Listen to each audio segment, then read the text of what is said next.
paglalakbay ng inyong diwa. Pagsaksi sa mga pangyayaring hindi mo sukat akalain.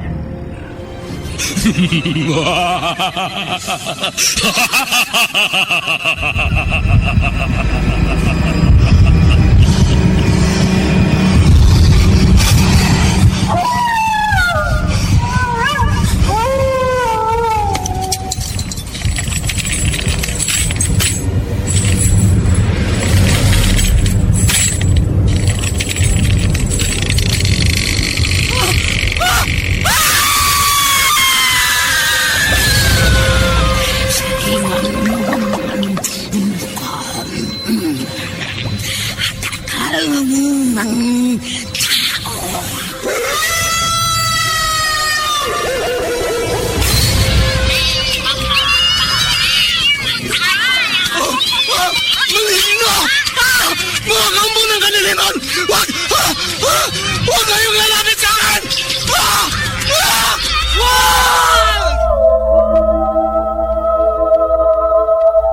Mga kababalaghang hindi kayang tanggapin ng inyong isipan.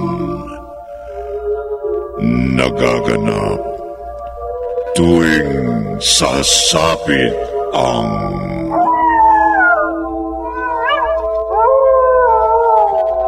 gabi ng lagi.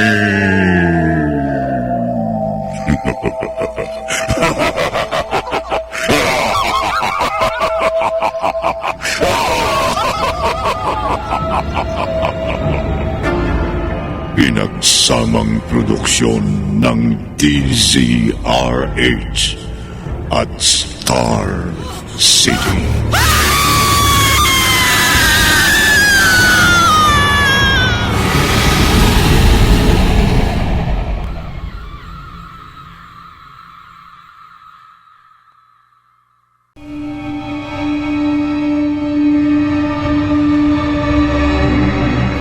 Magandang gabi, kaibigan.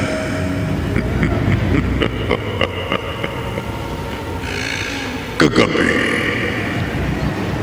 hindi na biktima ng aswang na si Lola Sitang, si Merle, dahil sa pagsaklolo sa dalaga ng kapitan ng barangay at ng mga tanod na hininga ng tulong ni Apollo.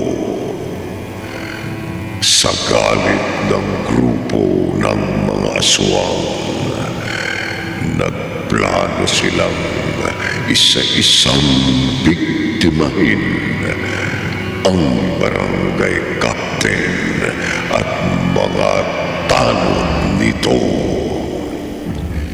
Subalit, bago nila nagawa yun, may lalaking tumawag kay Kapitan Rod at nagturo kung sino-sino ang mga aswang sa kanilang barangay. Napatunayan ni Kapitan Rod ang sumbong ng ayaw magpakilalang tumawag sa kanya, at tinapos nila ng kanyang mga tanod ang buhay ng nahuli nilang aswang.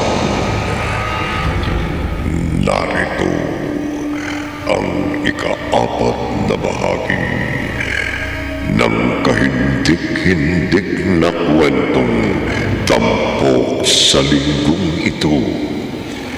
Pinamagatang ang huling aswang. Sa isa na naman, gabi ng lagi.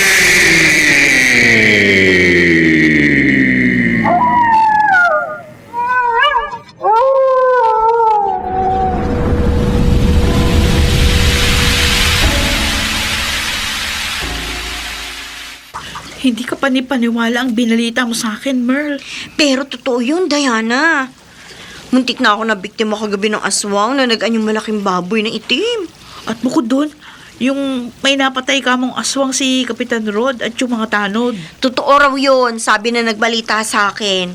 Simulong nga raw ang aswang na nag-anyong aso pa bago namatay. Aswang palang mulong na yun. Di rin nga ako makapaniwala. Nanligo pa naman yun sa akin. O buti hindi mo sinagot. Eh, ba't ko naman siya sasagutin? Eh kung nagkataon, naging nobyo mo, isang aswang. Alam mo naman kung sinong tinitibok ng puso ko. Yon ang problema, Diana. Problema? Oo.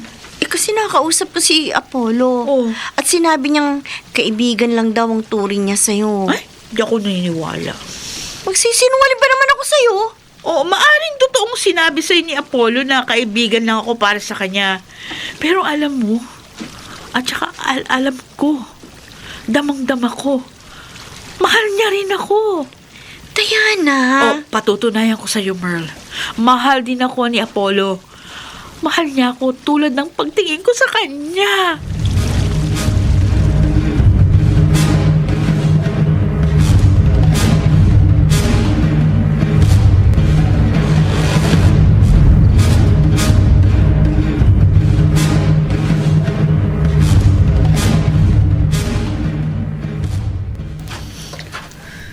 Diana, Apollo, salamat. Pinagbigyan mong pakiusap ko na magkausap tayo dito sa burol. ano yung mahalagang bagay na gusto mong sabihin sa akin? Hindi mo pa masabi sa cellphone ang tawagan mo ako. Apollo, mahal kita. Diana, huwag kayo yumakap sa akin. Mahal mo rin ako, di ba? Hindi. Apollo. Huwag, Diana. Huwag mo kahalikan. Apollo. Huwag, Diana. Hindi. Diana. Sabi ko na mahal mo rin ako. Hindi. Nagkakamali ka. Damang-dama ko ang halik mo. Mahal mo rin ako. Kaibigan ka lang para sa akin. Huwag ka mag-aila. Huwag ka na magkunwari. Isang tabi ko na nga yung pride ko para nga magkaunawaan tayo. Sorry, Diana. Hindi maaaring gusto mo mangyari. Talagang hindi maaari. Ay! Apollo! Bakit hindi mo pa aminin ng totoo? Bakit sinisikil mong damdamin mo para sa akin? Bakit?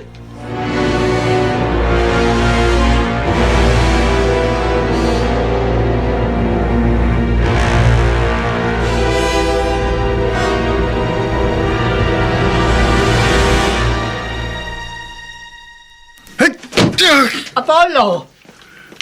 Bakit mo isinuntok sa mesa ang kamay mo? Bakit pagdating mo pa labang ng bahay, parang masama ang loob mo? Lola Sitang, pinatay daw po kagabi ni Kapitan Rod at ng mga tanod niya si Mulong. Alam ko. Nabalitaan ko na. Alam niyo pong matalik kong kaibigan si Mulong. At kauri natin siya. Ayon po sa balita ko, may tumawag kay Kapitan Rod na ayaw magpakilala at nagturo na si Mulong ay isang kampo ng dilim. Balita ko nga, may mga ituturo pa at taong yung kung sino-sino mga aswang dito sa barangay. Wala po siyang karapatang magpahamak ng buhay ng kanyang kapwa. Kahit para buhay ng aswang. Apollo, Igaganti kong kaibigan ko, Lola Sitang. Aalamin ko po kung sinong tumatawag kay Kapitan Rod at nagpapahamak sa mga kagaya nating aswang. At kapag nakilala ko siya, ako mismong papatay sa kanya.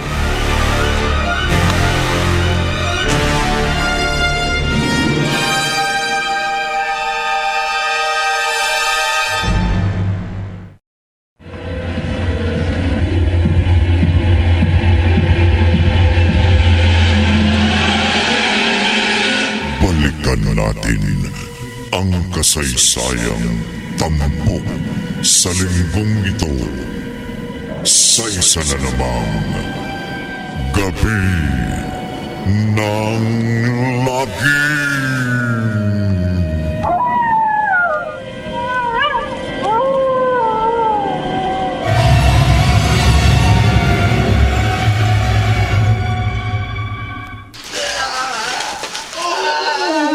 Kapitan!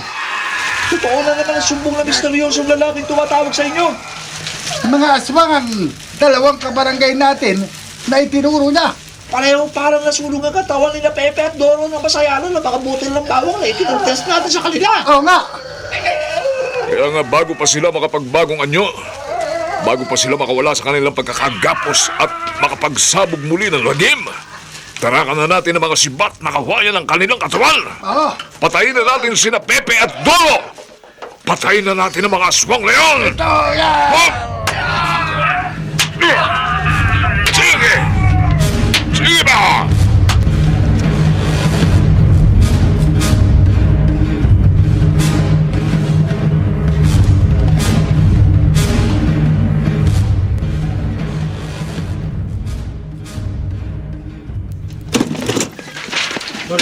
Lola Sitang? Oh, Nasaan po si Apollo? wala siya rito sa bahay namin, Efren. Aalis lamang niya. Saan nagpunta ang iyong apo? Nag-anyong hayop siya. Nag-anyong aso. Hahanapin daw niya ang misteryosong lalaki na tumatawag kay Kapitan Rod at nagpapahamak sa ating mga aswang. Lumakad rin tayo ngayong gabi Para mambiktima, para hanapin ang taong nagpahamak sa atin. marami na siyang naipahamak sa ating mga kauri. Baka naman, isang araw, tayo naman ang ipahamak niya. Sige. Si Apollo, ikaw at ako. Magtulungan tayo para makilala at mapatay natin ang taong nagpapahamak sa ating mga kampo ng dilim. Ngayon na, magaan yung baboy na ako. Magaan yung pusa naman ako.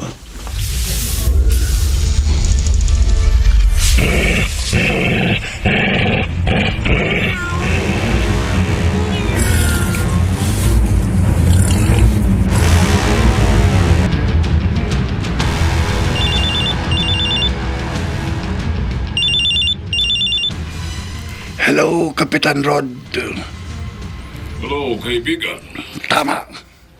Kanya na lamang itawag mo sa akin.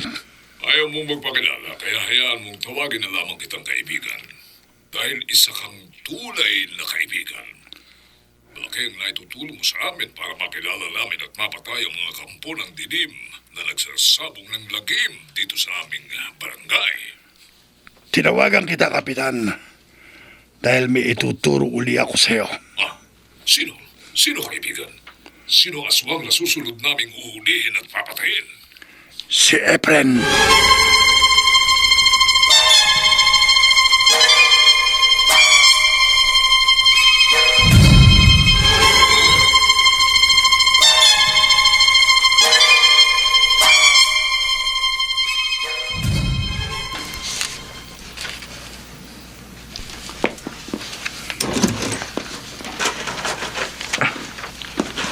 Ikaw pala, Kapitan. Oh, Akala ko kung sino na yung kumatok. may sadya kami ng mga tanod ko sa'yo. Halika! Kapitan! Anong ibig sabihin nito? Mga tanod! Ha? Igapos Sandali! sa akin! Bilis! Anong kasalanan ko? May nagturo sa akin na isa kang aswang! Kapitan! Hindi totoo yan! Kung hindi totoong kampung ka ng dilim, wala sang masamang mangyayari sa'yo. Sandali! Pero kapag napatunayan namin na isa kang aswang, mamamatay ka. Sige, hawakan sa mabuti. Sandali! Bitiwan mo ako! Nasasakal ako eh! Hindi ako aswang! Hindi ako aswang!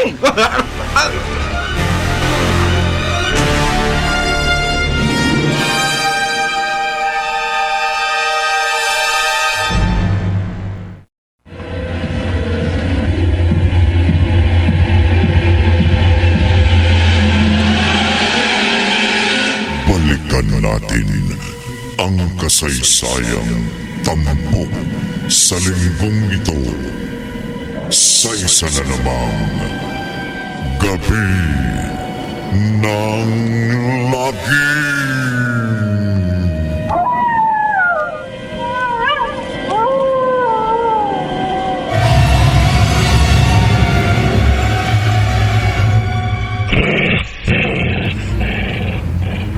Apollo, mabuti umuwi ka na. Magbabalik na po ako sa dati kong anyo, Lola Sitang. Kanina pa kita hinihintay. Walang nangyari sa paghahanap ko. Wala rin nangyayari sa lakad namin ni Efren kanina. Kung saan ako naganap. Pero hindi ko makilala yung misteryosong tao na tumatawag kay Kapitan Rod at nagpapahamak sa atin ng mga aswang. Kung saan na rin kami naganap ni Efren. Pero hindi namin malaman kung sinong mortal na kaaway nating mga kampo ng dilim. Makikilala ko rin po siya. Mapapatay ko rin siya. Apollo, hinuli ni Kapitan Rod at namatanod si Efren. At si Efren naman pong itinuro ng misteryosong lalaki na tumatawag kay Kapitan Rod. Oo. Malamang, matulad ang kapalaran ni Efren sa mga naunang aswang na napatay ni Kapitan at ang mga tanod. Kaya nga, hindi ko malaman ang gagawin ko para matulungan ang isang kauri natin. Lola Sitang, Apollo, paano natin ba ililigtas si Efren sa tiyak na kamatayan? Paano?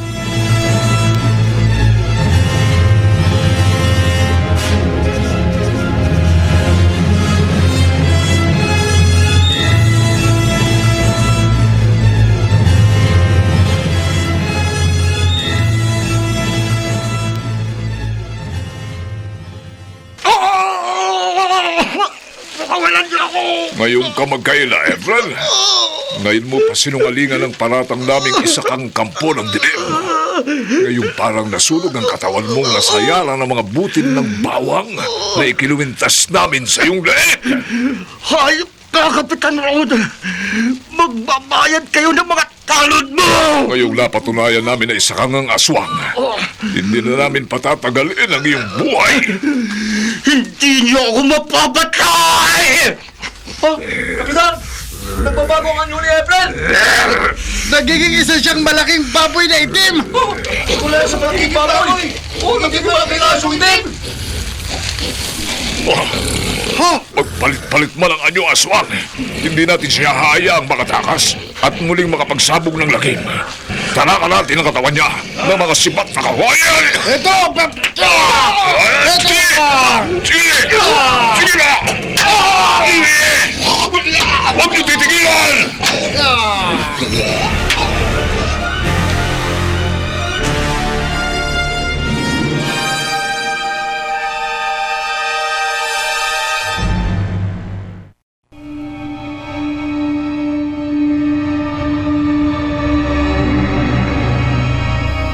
Mapatay kaya ni Kapitan Rod at ng mga barangay tanod ang aswang na si Efren.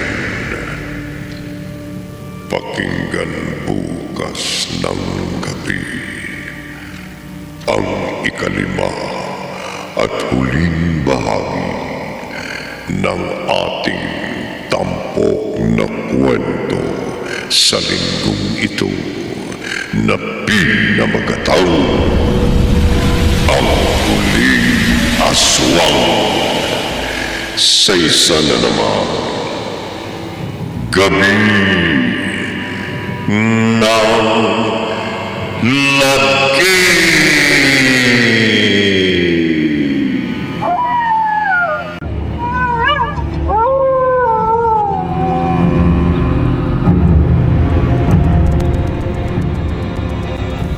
Mga nagsigana, Bobby Cruz, Rosana Villegas, Jerry Mutia, Chiquit del Carmen Amor, June Martin Legaspi, at Susan Robles. Naglapat ng tunog, temyo sa musika ni Buboy Salonga. Supervisyong teknikal ni na Eric Lucero at Bong Moyan. Isinulat ni Orly Aquino at sa direksyon ni Leonel Benjamin. gabi ng lagi.